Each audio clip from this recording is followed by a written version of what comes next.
Gadan sa pamamadilan sa 23 anyos na ido matapos ining pagbabadilon ning day pa mga nabibistadong mga ikus sa banwanin dayat Camarines Norte kasubagong hapon kahapon. Sigun sa mga nakahiling papauli ng ido na ini sa kaining sa iyang minaman yung type owner jeepney ning binabaybay kay ni ang kalabaan ng FP Middle Avenue dayat Camarines Norte ning bigla ining hadangon ning sarong black SUV. Lulan kay ni ang 5 ikus na armado ning M16 Armalite. Nanlaban ang biktima so balik din nakapalagpanin paputokan na siya ng mga suspek. 87 tama ng bala sa hawak asin 34 sa payo ang tulos at tuminama sa ido na ini. Inaarampanin dahil PNP ang nangyading pamamadil. Samantala, sigun man kay Chief Inspector Billy Canaria na saro sa tuyang mga happening naga Camarines sa tuyang happening dahil Camarines Norte bagong superintendent at namumuno sa headquarters ng Station 12. Sir, makakapatayan po ta mga kaibigan.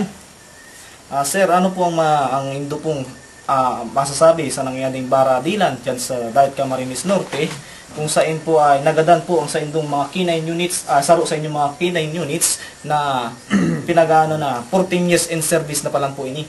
Sa muyang sambut sa nangyaring badilan kaso hapon ay maray na kadakula ang piga tataw sa tuyang panganib. Ngunyan, igwa kaming pinag-alo of surveys upang malaman kung ano ba talagang naging kadahiraran ng gadanan na ini. At sa aming initial interview, sa aming initial findings, ay nalaman namin na nagbabadil na mga ikos ay mga lasing.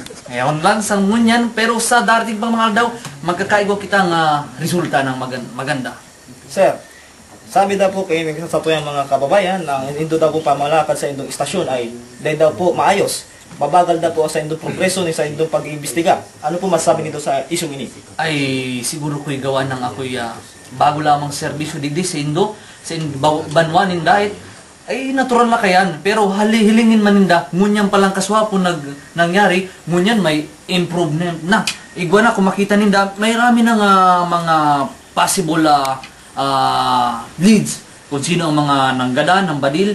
Sa katunayang, igwa kami digding kadakol na suspects, more or less 5 suspects na napag-alaman namin na ito'y sangkot sa badilan. Pero sa ngunyan, para sa ikakaayos at ikakaganda ng pag-iimbestiga namin, dahil muna namin banggiton kung sisa inang 5 suspects na ini. Pero sinda ay sabi sa mga testigo namin kinapanayam ay hali duman sa aktual na badilan kaso hapon.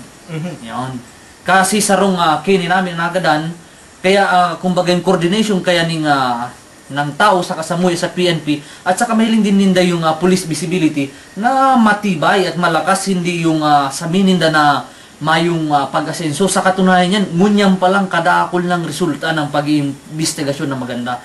Kaya mali yan na igan yung sinasabi nila.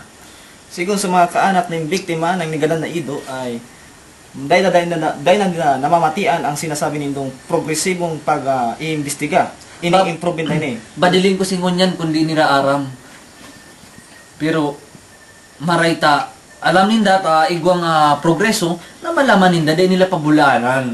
Itaw lamang ninda sa ating mga kababayan po dyan sa diet. Digdi po sa banwanin diet. Huwag po kayong magsasabing ang pamamalakad namin ay hindi maganda. Sa katunayan, kasuhapon pa lang.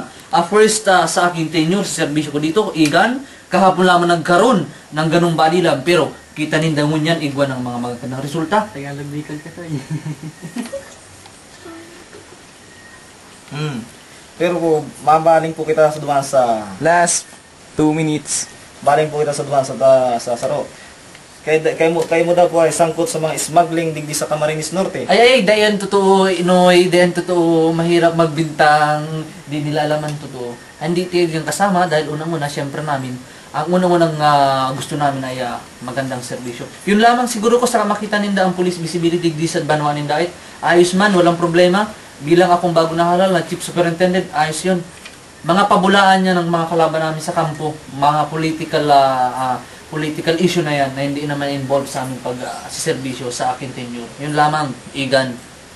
Ang mga bareta digdi sa Cam Norte. Back to you, Gerald.